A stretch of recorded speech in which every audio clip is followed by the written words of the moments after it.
On va parler des élections en Hongrie, puisque vous allez voir que c'est un sujet quand même qui est très important, très intéressant et bien plus compliqué que ce que tout le monde pense. Ce n'est pas ah oui, la gauche, la droite. Non, c'est pas seulement ça. Le fond du sujet de ces élections en Hongrie, des élections législatives, c'est la couleur qui est dans mon fond là, la couleur de mon décor, c'est l'Union européenne. C'est vraiment le fond du sujet et c'est là-dessus que les changements majeurs en fait vont s'opérer et on va en parler.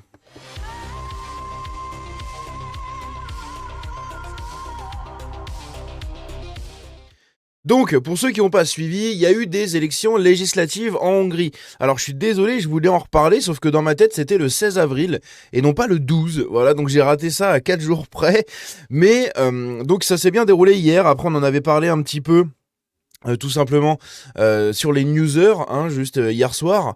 Mais on va revenir un peu là-dessus, puisque vous allez voir que ici, par exemple, je vais vous mettre cette vidéo en fond pendant que je vous explique 2-3 bricoles. Les gens que vous voyez ici, ça c'est une vidéo qui a été prise dans le métro, ou je ne sais pas où, à Budapest, donc la capitale. Et vous allez voir qu'en fait, ça reflète l'électorat, justement, qui a voté pour Magyar. Magyar, c'était l'opposant à Orban dans ces élections, les deux grands camps. Alors, les deux sont conservateurs. Un Magyar a bossé dans le parti d'Orban pendant une vingtaine d'années, hein, donc c'est un proche d'Orban. Mais il y a 2-3 ans, il est parti suite à des différends de stratégie, apparemment. Moi, je pense surtout qu'il a été racheté par l'Europe, tout simplement, et que Orban maintenait tout son gouvernement, etc., d'une main de fer. Donc, très compliqué de faire bouger les choses là-dessus. Du coup, il s'est barré, il a créé son propre parti et compagnie, et il a été élu, enfin, il a gagné les législatives, son parti a gagné les législatives. Donc il a de grandes chances d'être élu Premier ministre. Parce que oui, ça fonctionne pas comme en France. C'est-à-dire que les gens ne votent pas pour un président qui crée son gouvernement. Non. Les gens votent pour un parti et ce parti gagne des sièges au Parlement Parlement hongrois. Je crois qu'il y a 190 places, un truc comme ça au Parlement. Et suite à ça, le Parlement élit le Premier ministre. Voilà, le président, il a un rôle très abstrait en fait en Hongrie. La majorité du pouvoir est captée par le Premier ministre. C'est lui qui contrôle le gouvernement, qui contrôle le Parlement quand c'est son parti qui possède la majorité des sièges. Et justement, c'est ce qui s'est passé avec ces élections. Magyar, donc le principal opposant à Orban, qui reste sur une ligne, comment dire, très conservatrice. Une ligne assez conservatrice, mais qui n'est plus vraiment souverainiste et qui est plutôt vendue à l'Europe. Et vous allez voir qu'il y a 2-3 points qui sont vraiment obvious. Hein. C'est des trucs, tu le vois à 10 000 km, que ce mec-là, ça va être catastrophique pour l'avenir de la Hongrie. Bref, et donc, il a gagné 138 sièges sur les 190 et quelques. Donc il a les 2 tiers du Parlement. Donc c'est lui qui sera élu Premier ministre. Hein, c'est toujours comme ça que ça marche. Le problème là-dedans, c'est que lui, du coup, il est très pro-Europe. Là où Orban, en fait, donc Peter Magyar, c'est lui, hein, là où Orban, tout simplement, était un président depuis 16 ans, enfin un premier ministre depuis 16 ans, je crois, il a fait 16 ans de mandat, qui était toujours opposé à l'Europe, voilà. Il était très critique par rapport aux politiques européennes, il contrôlait très fortement ses frontières.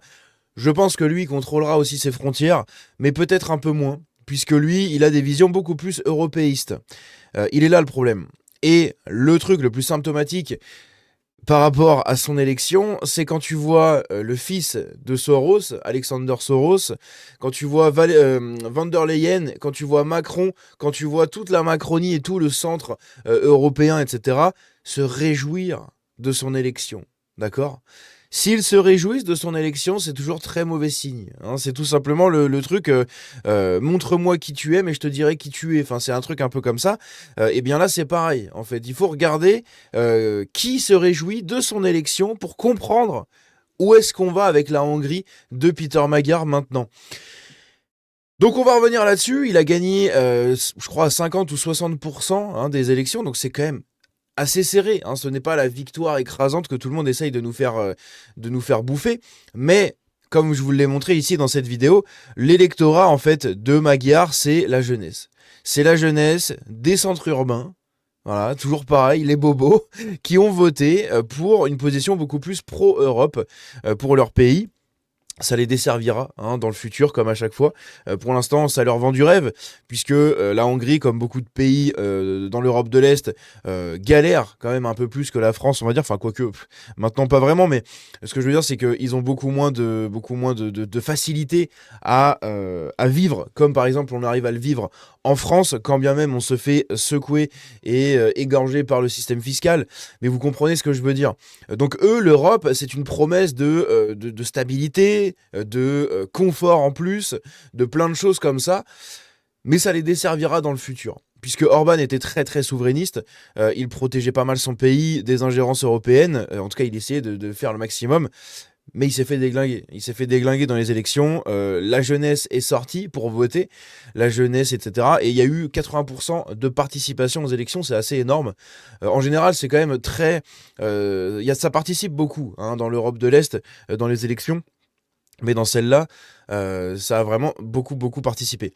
Bref, donc, comme je l'ai dit, 80% de participation, 60% de voix hein, pour la position pro-Europe.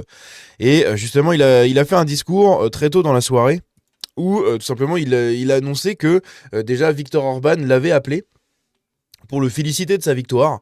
Viktor Orban, hein, qui était déjà quasi sûr d'être mis à l'amende par ce nouveau candidat. Et puis il faut dire qu'en 16 ans, bah, c'est les gens qui, petits, ont grandi avec Orban, se sont fait instrumentaliser par l'Union Européenne, par tous ces trucs, toutes les ingérences qu'il y a eu, et maintenant, 16 ans plus tard, ils ont le droit de vote et ils votent pour le pro-Europe. C'est ça aussi qu'il faut voir, c'est ce qui se passe en France. Hein. C'est des gens qui sont nés sous l'ère socialiste et qui ne voient rien d'autre que le socialisme. Hein. Si tu leur dis, ah, demain, on enlève la prime d'activité, on enlève les APL, ils sont tous en PLS, là. Ils sont tous en PLS, donc ils vont tous voter à gauche pour pour maintenir ces aides. Et bah, c'est un peu le même délire. Hein. C'est-à-dire que quand tu fais une génération entièrement dévouée à l'Europe, bah, quand ils ont le droit de vote, eh ben, ils votent pour les positions pro-Europe. Quoi. Et c'est ce qui s'est passé en Hongrie. Bref. Donc évidemment, hein, il a adopté un discours qu'on a beaucoup vu côté pro-Europe, européiste et tout ce que vous voulez. C'est voilà la Hongrie qui a enfin appliqué la démocratie, c'en est fini de la dictature Orban. Au secours, au secours.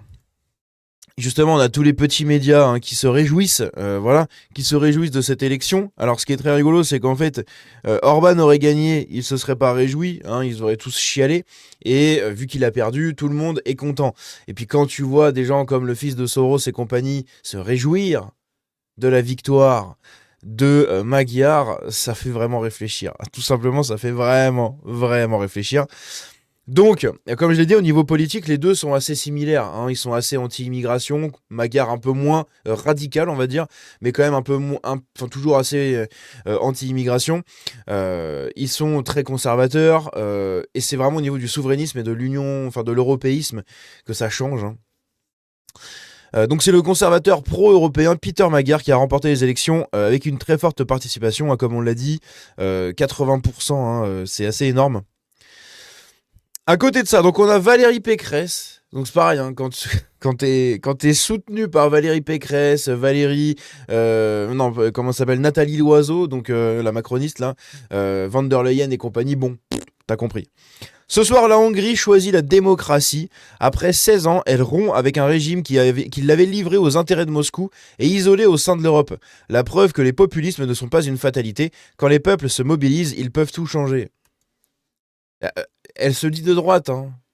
C'est quand même quelqu'un qui fait sur l'échiquier politique basique qu'on met à droite, hein, et qui réagit comme ça. C'est assez énorme parce que oui, la Hongrie s'était rapprochée de Moscou, s'était rapprochée de Washington et globalement de tous ces trucs-là, donc évidemment très opposé à l'Union Européenne. À côté de ça, justement, on a ici la réaction de Van der Leyen. Donc c'est pour ça, hein, c'est... Dis-moi pour qui tu te réjouis, je te dirai qui tu es, hein, et de quel bord politique tu es. Ou alors qui se réjouit de ta victoire, plutôt. Et donc ici, Ursula von der Leyen qui nous dit « La Hongrie a choisi l'Europe. L'Europe a toujours choisi la Hongrie.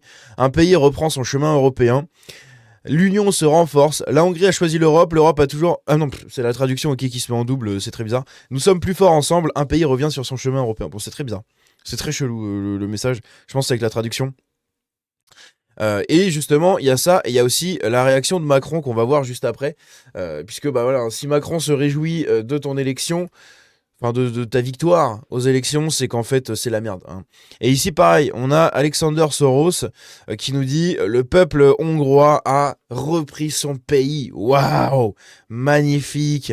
C'est la fin de la corruption, c'est la fin des ingérences étrangères. Euh, et le mec s'appelle Soros et vient nous dire c'est la fin des ingérences étrangères. Ah, c'est incroyable. Et t'as tous les abrutis qui sont là. Ah oui, t'as trop raison. Ah ouais, trop bien, ma gare, hein. Non, mais au secours. Il y a aussi des comptes de droitards, hein, qui nous disent ah oui, non, mais Magyar, c'est bien, c'est un conservateur anti-immigration, c'est cool. Mais parce que ces gens-là ne comprennent pas le fond qui a clivé cette élection, en fait, le fond du clivage de cette élection. C'est la position européenne. Tu passes d'un pays avec un gouvernement majoritairement anti-européenne, enfin anti-Union européenne, ou en tout cas qui ne soutient pas du tout la totalité des actions de l'Union européenne, etc. Et est quand même là pour les contredire, pour les combattre, pour les limiter dans ton pays, avec un arc très souverainiste, à un nouveau candidat pro-Europe à fond les ballons, mon copain. À fond les ballons, hein. Ah, ça y va, hein, à balle, hein. Ça suce absolument toutes les étoiles de l'Union européenne, là, c'est parti, hein. C'est quand même scandaleux. On a Auréa qui nous dit exactement ce que je vous ai dit plus tôt, hein. Je n'avais aucun avis sur l'élection de Peter Magyar et la défaite de Viktor Orban. Puis, j'ai vu passer des messages de félicitations d'Alexander Soros, Hillary Clinton, Barack Obama, Keir Starmer, Macron et toute la clique. J'ai compris. Voilà, c'est ce que je vous ai dit. Il y a juste à regarder ça. Oui, c'est un pro, je crois qu'il est libéral, hein, en économie aussi. C'est un libéral, conservateur, etc. Mais pro-Europe, quoi. Pro-Europe à fond. On a David Linard, du coup, qui est content, qui est content de la défaite d'Orban. On va écouter ça, vous allez voir, c'est lunaire. 7h36, bonjour Adrien Gindre. Votre invité ce matin, David Lisnard, président du mouvement Nouvelle Énergie et maire de Cannes. Bonjour David Lisnard. Bonjour. C'était jour d'élection législative hier en Hongrie. Le Premier ministre sortant, le nationaliste Viktor Orban, a reconnu sa défaite hier soir. Large victoire donc du conservateur pro-européen Peter Magyar. Est-ce que pour vous c'est une bonne nouvelle ? C'est ce qu'ont choisi les Hongrois. Moi, je respecte toujours la souveraineté populaire. On peut penser que pour l'Europe, c'est une bonne nouvelle, notamment dans notre approche vis-à-vis de la Russie, d'avoir plus de cohérence à l'égard de la Russie. 7h36. Moi, ce que je trouve très dommage, en fait, c'est toujours de dire oui, non, mais moi, je respecte la démocratie, machin. Là, c'est pas le problème de respecter la démocratie.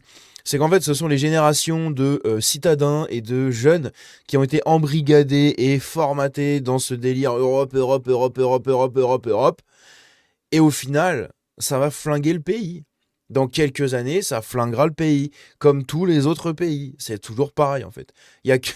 Enfin bref, c'est d'une tristesse absolue. Moi, je trouve que c'est très dommage d'être passé du coup du côté pro-Europe pour la Hongrie.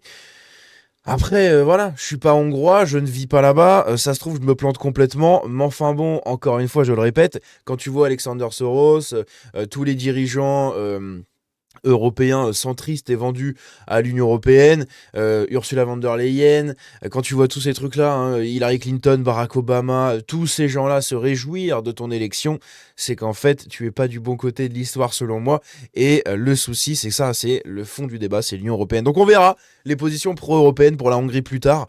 Dans tous les cas, vous avez les infos, vous en faites ce que vous voulez, n'hésitez pas à partager cette vidéo, à la booster quand c'est possible, à mettre un petit like et un commentaire, parce que je pense qu'on va pas être beaucoup à en parler sur YouTube de ce truc-là, ou en tout cas avec cet angle-là, parce que beaucoup vont vous en parler avec l'angle oui, non, mais c'est bon, c'est un droitard qui a été élu, c'était un droitard contre un droitard, c'est bon, on a gagné la droite. Non, t'as un droitard souverainiste anti-Union européenne qui a perdu face à un droitard souverainiste, un droitard, mondialiste, on va dire, et pro-Europe. Voilà, alors oui, les deux sont anti-immigration, sont conservateurs, sont tout ce que tu veux. En même temps, j'ai envie de te dire, c'est l'Europe de l'Est, hein. C'est l'Europe de l'Est. Après, quand tu regardes Budapest, Budapest est quand même devenu... Il y en a plein qui l'appellent Gay-Dapest. Hein, ça vous donne un peu l'électorat, si vous voyez ce que je veux dire, de Peter Magyar. Bref, dites-moi ce que vous en pensez dans les commentaires. On se dit à bientôt, prenez soin de vous, vive l'Union européenne, c'est génial, magnifique. Soyons tous vendus à l'Union européenne.